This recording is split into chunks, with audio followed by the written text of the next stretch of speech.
Olá, tudo bem com você? Vamos dar início à nossa terceira temporada. Nessa temporada a gente vai estudar a tabela periódica. Tabela periódica nada mais é do que uma forma de organizar os elementos químicos. Primeiro mito que a gente vai ter que desmanchar logo agora. Marco, a tabela eu tenho que decorar ela de forma alguma. Toda tabela você vai consultar, tá certo? Então, por exemplo, você chega num restaurante, numa lanchonete e quer ver a tabela de preço. Então você vai pegar lá um cardápio e vai ver, vai consultar. Você não precisa ter nada decorado. A tabela periódica da mesma forma. Você vai consultar, ele vai te dar as informações e você vai consultar lá. Ah, Marco, mas o Enem não vem a tabela periódica. Mas se tiver uma questão envolvendo a tabela periódica, as informações necessárias, elas estarão lá na própria questão. Beleza? Então, ó, nesse episódio 1 aqui da gente, a gente vai ver a introdução à tabela periódica. Então, um breve histórico, como é que a gente chegou na tabela periódica atual da gente, tá bom? Então, bora lá. Então, ó, o que é a tabela periódica? A tabela periódica é uma das maiores conquistas da ciência, pois permite organizar todos os elementos químicos conhecidos de forma lógica e previsível. Marco, como assim? Seguinte, ó, imagine aí que você conhece 5 pessoas. Aí é fácil você saber o nome delas. Seu professor na sala de aula tem lá 5 alunos. É fácil conhecer os 5 alunos, do que é que eles gostam, onde é que eles moram, talvez conheça até os pais, conheça muito detalhe desses 5 alunos. Mas se eu passar a ter uma sala de 50 alunos, começa a ficar difícil saber o nome de todo mundo, onde todo mundo mora, o que é que cada um gosta. Então, a mesma coisa foram com os elementos químicos. Quando tinha pouquinho elemento químico, era fácil saber a característica de cada um. Mas à medida que foi aumentando a quantidade de elementos químicos, aí começou a ficar mais difícil. Então o que foi que fizeram? Começou a fazer os agrupamentos. Então, por exemplo, na sala de aula, a turma que senta na frente é a turma mais estudiosa. A turma que senta no fundo é a turma que conversa mais. Então, na sala, a gente consegue ter as características. E com os elementos químicos, o que foi que fizeram? Primeiro foi aumentando a quantidade de elementos, vamos dividir agora. Quem tem brilho, conduz corrente elétrica, é ducto e maleável, quer dizer o quê? Que pode ser transformado em fios, em lâminas. Então a gente classifica como metais. Quem tem propriedades opostas, ametais. Teve um tempo que tinha elemento que tinha assim, tinha brilho, mas não conduzia corrente elétrica. Aí eu vou botar nos metais ou nos ametais. Aí tinha um grupo chamado de semimetais. Hoje em dia não tem mais esse grupo semimetais, tá? E aí a gente vê, esse elemento tem mais característica de metal ou de ametal? Tem mais característica de metal. Então ele vai ser metal. Beleza? Então, ó, metais a metais. Tem um grupo de gases que não reage com ninguém, era totalmente diferente. A gente chamou de gases nobres. E o hidrogênio, que ele não se encaixou em nenhum desses grupos. Então, hoje na tabela periódica, a gente tem esses 4 grandes grupos. Então, veja só, o grupo dos metais aqui, ó. O que é que eles têm? Eles têm brilho, conduzem correntes elétricas, são dúcteis, quer dizer o quê? Podem ser transformados em fios, e maleáveis, eles podem ser laminados. Lembra do exemplozinho no modelo atômico de Rutherford que a gente viu na temporada passada? Ele fez uma experiênciazinha com a lâmina de ouro, porque o ouro ele é bastante maleável. A gente consegue fazer uma lâmina bem fininha, tá? E são sólidos a temperatura ambiente, 25 graus Celsius, com exceção do mercúrio, que é o único metal que é líquido, tá? Há metais, aqui saiu metais, mas aqui é ametais, tá? Ametais, propriedades opostas dos metais. Gases nobres, também chamados de gases raros ou inertes, são monatômicos ou estáveis. Essa palavra inerte quer dizer que não reage, tá bom? E raro porque é difícil da gente obter. E o hidrogênio, aqui não é gás nobre, e o hidrogênio, ele não tem família, tudo bem?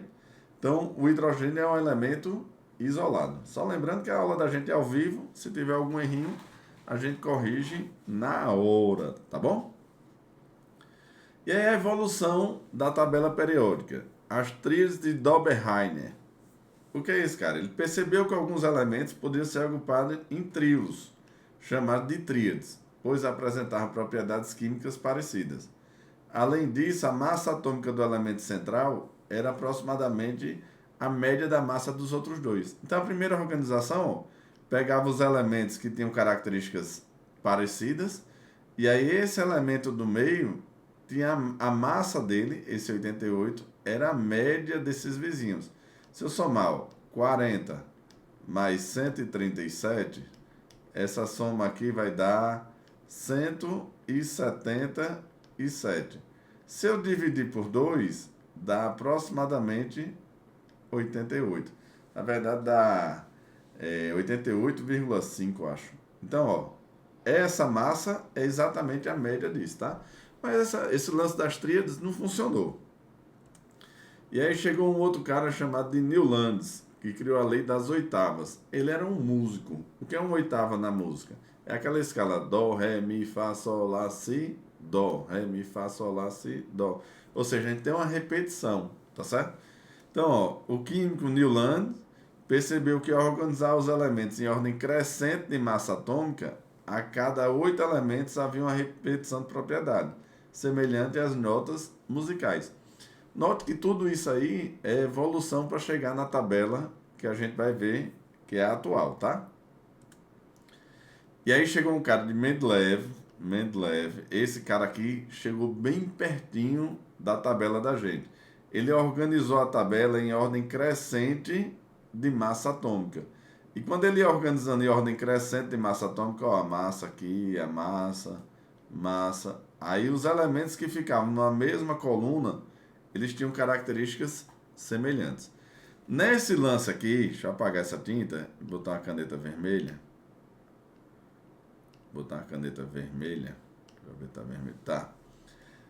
Ele fez a previsão de novos elementos, ó. Tá vendo aqui uma interrogaçãozinha? Ou seja, ele diz, vai ser descoberto ainda um elemento de massa 44 que tem essa característica. Vai ter um elemento de massa 72 que vai ter a mesma característica do silício. Então, o grande lance dele é que ele fez a previsão de novos elementos, tá?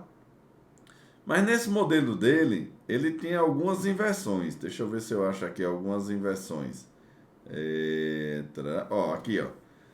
122, aí depois vem 128, aí 127. Ó, tá vendo que tem algumas inversões? Então, tinha pequenas falhas nesse modelo dele, tá certo? Mas ele foi a base para a tabela periódica atual. Um cara chamado de Moseley pegou a ideia de Mendeleev, que foi o anterior, e organizou os elementos pelo número atômico, em vez de massa atômica. Isso corrigiu algumas incoerências que existiam na tabela de Mendeleev. Então tá aqui, ó, os elementos eles foram organizados em ordem crescente de número atômico. Deixa eu fazer um detalhezinho. Lembra que a gente viu na aula passada a representação atômica, o número atômico vem aqui e a massa vem aqui? Ou então, o número atômico vinha aqui e a massa aqui? Beleza. Quando a gente coloca na tabela periódica, ela é cheia de quadradinho.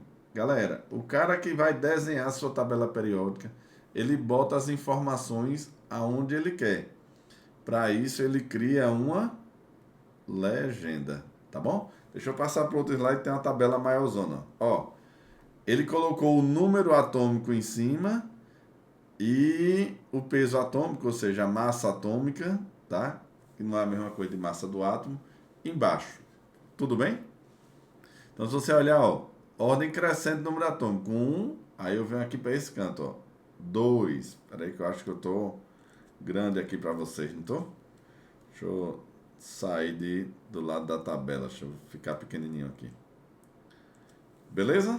1, 2, aí depois, ó, 3, 4, 5, 6, 7, 8, 9, 10.